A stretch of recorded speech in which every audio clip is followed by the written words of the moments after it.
যে মানে আওয়ামী লীগ নিষিদ্ধ করা হয় নাই, আওয়ামী লীগের কার্যক্রম নিষিদ্ধ করা হয়েছে, দুইটার মধ্যে তফাৎ কি আসলে? মানে তারা মানে কি করতে পারবে আর কি করতে পারবে না, মানে একজন আওয়ামী লীগ কি করতে পারবে এখন? মানে আমার একটা আন্ডারস্ট্যান্ডিং আছে আওয়ামী লীগ নিষিদ্ধ, তা আপনি বলতেছেন না দুইটার মধ্যে একটু তফাৎ আছে, তফাৎটা কি আসলে? দেখেন, নিষিদ্ধ তো আমাদেরও করা হয়েছিল, তাই না? এবং একবার না, আমাদের এই সংগঠনের জন্মের পরে দফায় দফায় আমাদেরকে নিষিদ্ধ করা হয়েছে। নিষিদ্ধ যখন কোনো সংগঠনকে করা হয়, তখন এই সংগঠনের ব্যক্তিরাও বিভিন্ন ধরনের সমস্যায় পড়ে যান, এর সাথে রিলেটেড ব্যক্তিরা। এমনকি তাদের স্বাভাবিক জীবনযাত্রাটাও তাদের পক্ষে চালায় নেওয়া সম্ভব হয়। তারা যদি সমাজের কোনো ক্রিমিনাল ব্যক্তি নাও হয়ে থাকেন, তবুও তাদের উপরে সমস্যা আরোপ হয়েছে। কিন্তু যখন কার্যক্রম নিষিদ্ধ থাকবে, তখন ওই পলিটিক্যাল কার্যক্রম গুলা ছাড়া বাকি জীবনের সবই তো তারা করতে পারবে, করছে তো। আচ্ছা, তারা তো এই দেশটা সবাই তো আর চলে যাননি, সবাইকে জেলেও ঢুকানো হয়নি। এইটা একটু পরিষ্কার হয়েছে। জনাব যুদ্ধপরাধের মামলায় জামাত নেতা এটিএম আজহারুল ইসলাম খালাস পাওয়ার পর আপনি একটি সংবাদ সম্মেলনে বলেছেন, জামায়াতে ইসলামী বা তার কোনো নেতাকর্মীর মাধ্যমে কেউ ক্ষতিগ্রস্ত হয়ে থাকলে তার কাছে নিঃশর্ত ক্ষমা চাই। এই ক্ষমা প্রার্থনায় কি ৭১ মুক্তিযুদ্ধের সময়টাও আছে কিনা সেটা সেদিন আপনি স্পষ্ট করেননি, আজকে এটা স্পষ্ট করবেন? মানে আপনি, অনেকেই প্রশ্ন করছেন যে জামায়াতের মাননীয় আমির ক্ষমা কিসের জন্য চাইলেন? মানে ৪৭-এর পর থেকে শুরু করে আজকে পর্যন্ত, শুধু ৭১ না, ৪৭-এর পর থেকে শুরু করে আজকে পর্যন্ত আমাদের দ্বারা যত মানুষ যত জায়গায় কষ্ট পেয়েছে, কেউ যদি ক্ষতিগ্রস্ত হয়ে থাকে, সেই মানুষগুলো, তাদের সকলের কাছে আমি বিনা শর্তে ক্ষমা চেয়েছি। কেন ক্ষমা চেয়েছি? আমরা মানুষ, ইন্ডিভিজুয়াল মানুষ যেমন ভুল করতে পারে, মানুষের সমষ্টি একটা দলেরও বিভিন্ন ভুল সিদ্ধান্ত থাকতে পারে। কোনটা ভুল কোনটা সঠিক ইতিহাস এটা নির্ধারণ করবে। আজকে যেটাকে ভুল বলা হচ্ছে, কালকে এটাই হয়তো সবচেয়ে বড় সঠিক হিসাবে প্রমাণিত হবে। আর ইতিহাসের পালাবদলে রাজনীতিতে সবাই জিতে না, কেউ জিতে কেউ হারে। আমরা আদর্শবাদী একটা দল, আমরা বিশ্বাস করি আমরা মানুষ, ভুলের ঊর্ধ্বে নই। আমাদের দ্বারা, আমাদের সহকর্মীদের দ্বারা মানুষ বিভিন্ন ক্ষেত্রে কষ্ট পেতে পারে, ক্ষতিগ্রস্ত হতে পারে। আমি সব কিছুর জন্য কোনো শর্ত আরোপ না করেই মাপ চেয়েছি। ওকে, মানে ৪৭ এবং মাপ চাওয়ার মধ্যে কোনো পরাজয় নাই, অবশ্যই নাই। ৪৭ থেকে আজ পর্যন্ত যে কোনো কিছুর জন্য মানুষ আপনাদের কাছ থেকে যদি কোনো ধরনের আঘাত পেয়ে থাকে, তার জন্য আপনি দুঃখ প্রকাশ করেছেন বা ক্ষমা চেয়েছেন। এর ভিতরে সব ঢুকে গেছে, কোনো কিছু বাদ নাই। ওকে, এভরিথিং ইনক্লুডেড। আচ্ছা, এবং এটা আনকন্ডিশনাল, মানে অ্যাপোলজি দিয়ে আনকন্ডিশনাল পার্ডন সিক করেছে। এইটা কি ডক্টর শফিকুর রহমান, আমি আসলে যেহেতু আপনার সঙ্গে আমার মানে নানা সময় কথা বলার সৌভাগ্য হয়েছে, মানে পর্দার বাইরে পর্দার ভিতরে, সেটা আমি জানি বলেই আমি আমার প্রশ্নটা করছি যে আপনি যে ৭১টাকে এই ৪৭ থেকে আজ পর্যন্ত একসাথে বললেন, এর কি কোনো বিশেষ কারণ আছে নাকি? মানে না, কোনো বিশেষ কারণ নাই। আমার মানবিক মূল্যবোধের জায়গা এবং আমার দায়িত্বের জায়গা থেকে আমি বলেছি, অনুভূতির জায়গা থেকে, দায়িত্ব এবং অনুভূতির জায়গা, বিশেষ কোনো কারণ। আচ্ছা, আমি আবার ২-৩ দিনের ঘটনা একটু আসি। আমরা দুইটা ঘটনা আমরা দেখেছি যে আমাদের অনেককে ব্যথিত করেছে। একটা হচ্ছে লালমনিরহাটে একজন যিনি নরসুন্দর, তিনি এবং তার ছেলেকে খুব আয়োজন করে মারধর করা হচ্ছে এবং তাদেরকে টেনে নিয়ে পুলিশের কাছে নিয়ে যাওয়া হয়েছে। এবং আরেকজন যিনি ২০১৮ সালের ডিসেম্বরের রাতের ভোট বলে খ্যাত নির্বাচনের যে প্রধান নির্বাচন কমিশনার, তাকে আসলে খুবই অপমানজনকভাবে মানে থানায় নিয়ে যাওয়া হয়েছে এবং সেটা আবার ভিডিও করা হয়েছে। মানে আমি সাধারণভাবে যেটা বুঝি, আপনি আমাকে শাস্তি দিতে পারেন, আপনি আমাকে মৃত্যু দিতে পারেন, কিন্তু মানুষ হিসাবে আরেকটা মানুষকে অসম্মান করার অধিকার যে আমাদের নাই, এইটা কি মানে মানে নাকি এইটা আমাদের আছে কারণ তারা একটা খারাপ কাজ করেছিল, এরকম কি? মানে আমি জানি না, মানে অনেকে তার আরেকজন, জি আপনি বলেন, আরেকজন খারাপ কাজ করেছেন বলে আমিও করব, এটা কোনো যুক্তি? আমি আরেকজনের খারাপে কষ্ট পেলাম, ক্ষতিগ্রস্ত হলাম, এখন আমি সেম অথবা ওয়ার্স দেন দিস আরো খারাপ কিছু করলাম তার সাথে, সেটা কি কোনো মানবিক আচরণ বলে গণ্য হবে? নিশ্চয়ই না। তবে দেখেন, আমরা এটাকে কখনো সমর্থন করি না, কিন্তু পরিবেশ, প্রেক্ষাপট, স্থান, কাল, পাত্র, মানুষ কোনো জিনিসকে যখন লাইক করে না তখন প্রকাশ্যে হয় তার প্রতিবাদ করে, না হয় মনে মনে ঘৃণা করে, অথবা সে শক্তি থাকলে প্রতিরোধ করে।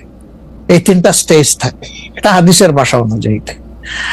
তো এই অবস্থায় আমরাও তো ভিজিবল সেরকম প্রটেস্ট অনেক ক্ষেত্রেই করতে পারি না, কিন্তু আমরা এগুলাকে মনের দিক থেকে সাপোর্ট তো করি না, আমরা বরঞ্চ মনে করি যে এগুলা আরেকটা অপরাধ। ডেফিনেটলি সিইসি যিনি ছিলেন তিনি তো একজন মানুষ, তিনি এই রাষ্ট্রের একজন সিভিল সার্ভেন্টও ছিলেন এবং উঁচু পর্যায়ে তিনি দায়িত্ব পালন করে তিনি রিটায়ার করেছেন। তিনি নিশ্চয়ই কাজ ভালো করেন নাই, অনেকগুলা খারাপ কাজ করেছেন। সেই সময়টা জনপ্রত্যাশার এগেইনস্টে গিয়ে করেছেন। সত্য তথ্যের উপর না থেকে অসত্য তথ্য তিনি তার সংস্থা থেকে বলেছেন, সেগুলো সব খারাপ।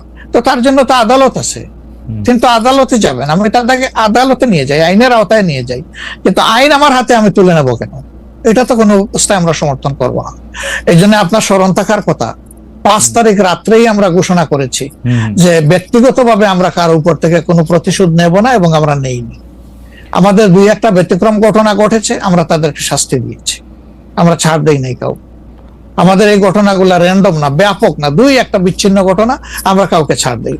আমরা যেহেতু আপনার সময় কম, আমরা দ্রুত একটা বিষয় থেকে আরেকটা বিষয়ে যেতে হচ্ছে। সম্প্রতি আপনি একটি ভাষণে বলেছেন, আমি এখানে ছোট্ট একটু অ্যাড করতে চাই। এই যে মব, যেটাকে এখন মব বলা হচ্ছে, এর চাইতে কিন্তু আরো নিকৃষ্ট মব কিন্তু গত 15.5 বছর মানুষ প্রত্যক্ষ করেছে। ইভেন আপনাদের সাংবাদিকদের সাথে হয়েছে, আরো অনেকের সাথে, পলিটিশিয়ানদের সাথে তো এগুলা কোনো ডাল ভাত, কোনো ব্যাপারই ছিল না, সিভিল সোসাইটির মানুষের সাথে, শিক্ষকদের সাথে। কিন্তু ওইগুলা দিয়ে আমরা এটাকে জাস্টিফাই করতে চাই হয়েছে বলেই আমরা সবাই মিলেই কিন্তু এগুলি প্রতিরোধ করেছি, প্রতিবাদ করেছি। আসলে যে যার জায়গা থেকে প্রচন্ড ভাবে প্রতিবাদ করেছে।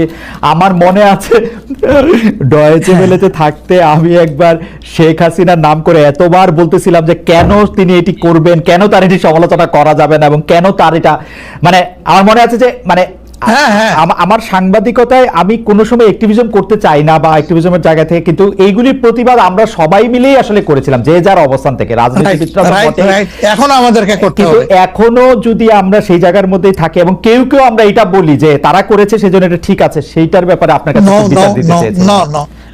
প্রশ্নই ওঠে না, এটাকে সাপোর্ট করা যাবে না। আরেকজন অন্যায় করেছে তাই আমি আরেকটা অন্যায় করবো, এটা চলবে না। আর তাইলে আমরা ভালোর দিকে আগাবো কিভাবে? অ্যাবসলিউটলি আমরা আগাতে পারবো। আপনি সম্প্রতি এক ভাষণে বলেছেন, আরেকটা প্রসঙ্গে যাই, যে সেই গণতন্ত্র হালাল যার মাধ্যমে আল্লাহর বিধান কায়েম করা যাবে, বুলেট নয় ব্যালটের মাধ্যমে যেতে হবে। এটা আপনি বলেছেন হাদিসের রেফারেন্স দিয়ে। আপনার এই বক্তব্যের প্রতিবাদ করেছেন মুফতি ডক্টর সাইয়েদ মোহাম্মদ এনায়েতুল্লাহ আব্বাসী সিদ্দিকী। রোববার ফেসবুক এক পোস্টে দাবি করেছেন যে তিনি হাদিসের সুস্পষ্ট অপব্যাখ্যা করেছেন। আপনি এক লাইনে আবার একটু ব্যাখ্যা দিবেন কিনা? আমি হাদিসের দেই নাই, আমি বলেছি যে ডেমোক্রেটিক যে প্রসেসটা, এটা রাসূল করিম সাল্লাল্লাহু আলাইহি সাল্লামের পরে যারা রাষ্ট্র পরিচালনা করেছেন খোলাফায়ে রাশিদিন, তাদের সময় ছিল, এবং এটা বাস্তবতা আমরা সবাই জানি। হযরতে ওমর খুতবা দিতে দাঁড়াইছেন, সাধারণ মুসল্লি বলছে আমি আপনার খুতবা শুনবো না। কেন শুনবেন না? ওই যে আমরা কুশাগার থেকে কাপড় পাইলাম, আমার কাপড়ে লম্বা জামা হইলো না, আপনারটাই লম্বা জামা হইলো কেমনে? এই তো সেম কাপড় দেখতেছি। তখন তিনি তার ছেলে আব্দুল্লাহ ইবনে ওমরকে বলেছিলেন, বাবা তুমি এবার জবাব দাও।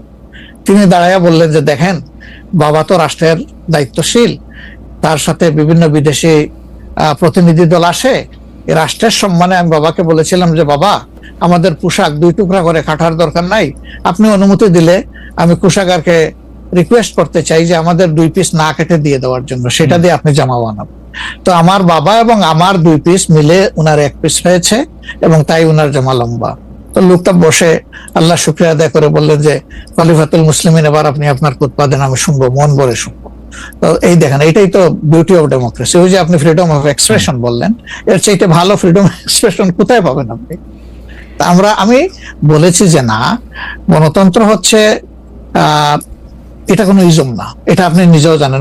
গণতন্ত্র কোনো মতবাদ না, it's a way to establish your ism. আপনি যেটা চয়েস করেন, এটা ক্যাপিটালিজম হইতে পারে, সোশ্যালিজম হইতে পারে, কমিউনিজম হইতে পারে, এরকম যেটাই হোক সেটা আপনি করবেন। কিন্তু এটা একটা ওয়ে, এই বাহনের উপরে আপনি চড়ে যাবেন। সেটা যদি আল্লাহর দিন কায়েমের উদ্দেশ্যে হয় তাহলে অবশ্যই এটা মুসলমানদের জন্য হারাম হওয়ার কথা না। এখন আমার কথার সাথে তো ডিফার করতেই পারেন, উনি একজন লার্নেড মানুষ, আমি তাকে রেসপেক্ট করি এবং কারো ডিফারেন্সটাকেও আমি রেসপেক্ট করি, কারণ এটা না হলে তো আপনার ফ্রিডম অফ এক্সপ্রেশন থাকবে না এবং মাল্টিকালচারাল সোসাইটিও বিল্ড আপ করা সম্ভব হবে না। আচ্ছা, অ্যাবসলিউটলি ফাইন। আচ্ছা, আপনি শুক্রবার একটা দলীয় কর্মসূচিতে বলছেন যে দিন কায়েমের চেষ্টা বা প্রচেষ্টা ঐচ্ছিক নয়, মুমিনের উপর ফরজ। আরবার আপনাদের দীর্ঘদিনের একটা স্লোগান হচ্ছে এরকম, আল্লাহর আইন চাই।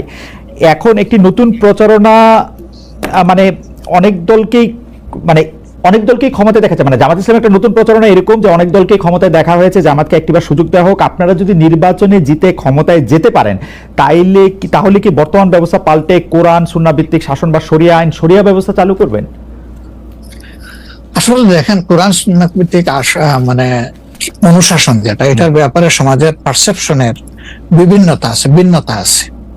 আমাদের বাংলাদেশের যে সংবিধান আছে, এই সংবিধানের অনেকগুলা আর্টিকেল, অনেকগুলা ধারা উপধারা কোরআনের সেন্সের সাথে পুরোপুরি মিলে যায়, এটার সাথে কোনো ডিফারেন্স নাই।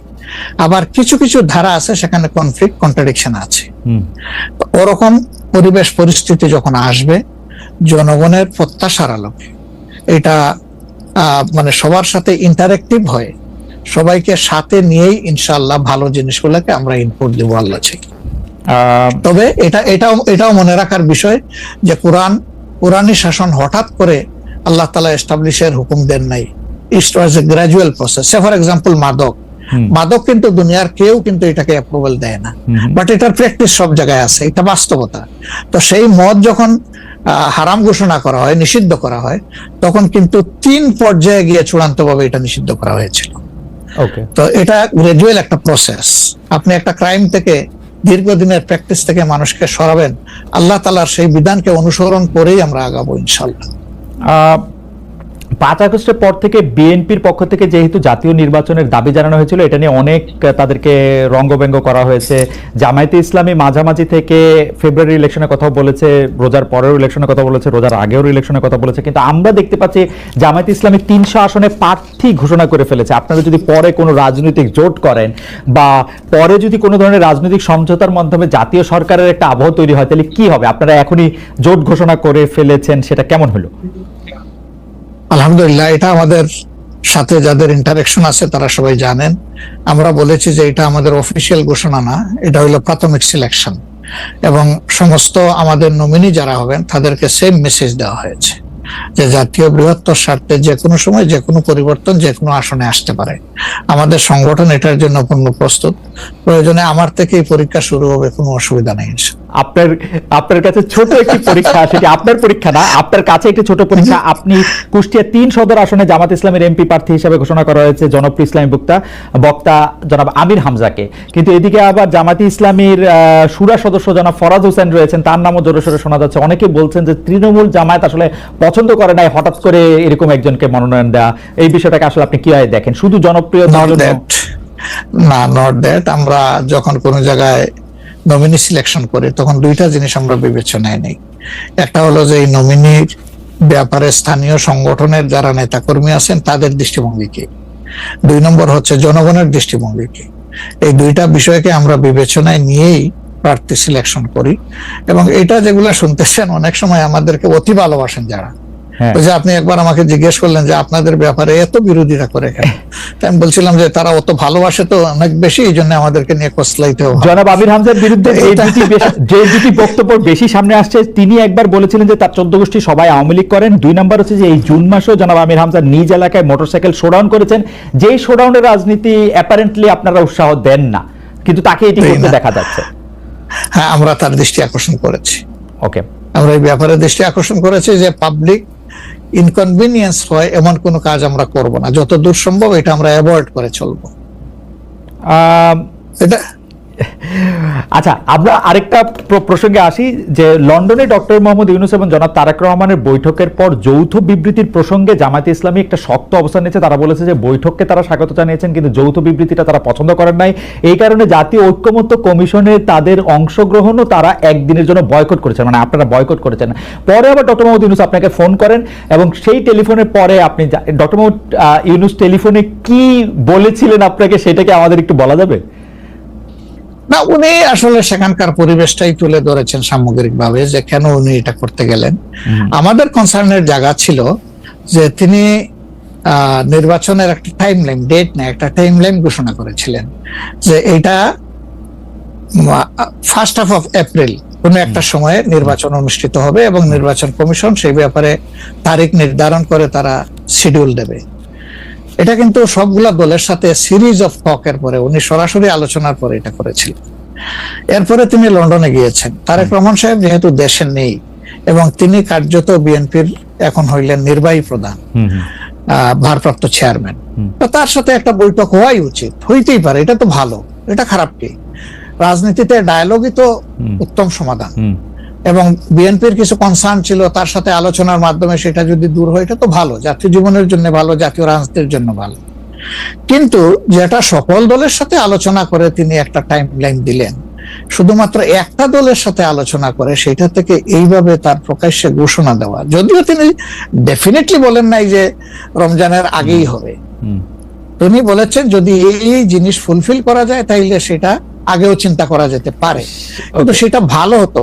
আমাদের বক্তব্য হচ্ছে ভালো হতো দেশে এসে তিনি তাকে বলতেন যে আমি সম্মানের সাথে আপনার কথা শুনলাম, আমি মনে করি আপনার কথাগুলো লজিক্যাল, আমি দেশে গিয়ে আবার দলগুলোর সাথে একটু আলাপ করবো, করে এটাকে কিভাবে শেপ দেওয়া যায় আমি চিন্তা করবো, আপনি আমার উপর আস্থা রাখতে পারেন। That was good. কিন্তু এটা না করে সেখানে এটা ঘোষণা দেওয়াটাকে আমরা সঠিক মনে করি নাই। আমরা মনে করি যে ক্ষমতার ভারসাম্য একদিকে হেলে গিয়েছে এবং জাতি একটা রং মেসেজ পেয়েছে। এই জন্য আমরা আমাদের এই পর্যায়ে এটা আমার একটা প্রশ্ন, আপনার কাছে কি মনে হয় পরবর্তী জাতীয় সংসদ নির্বাচন আসলে কোন দিন কোন মাসে হবে? আমি ঠিক এটা জানি না, তবে আমি মনে করি যে এটা এপ্রিল পাড়ি দেবে না কোনো অবস্থায়। আর ফেব্রুয়ারিতে হলে আমি বলেছি সবার আগে, আপনি বলেছেন যে হ্যাঁ, যে ফেব্রুয়ারিতে হলে এটা বেস্ট, কারণ এই সিজনটা আমাদের জন্য কমফোর্টেবল সিজন ইলেকশনের জন্য।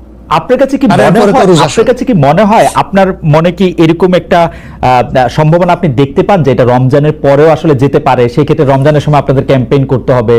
বেশিরভাগ সময় আমরা দেখি যে রমজানের সময় ধর্মপ্রাণ মুসলমানদের অনেকেই আসলে দুনিয়াবি কোনো জিনিসের মধ্যে থাকতে চান না, সেই ক্ষেত্রে ভোটের মানে এখনো কি? আমার মনে হয় যে রমজানে তো আমরা সব ধরনের সব কাজই তো করি, কাজ তো আমরা বাদ দিই না কোনো, রাইট?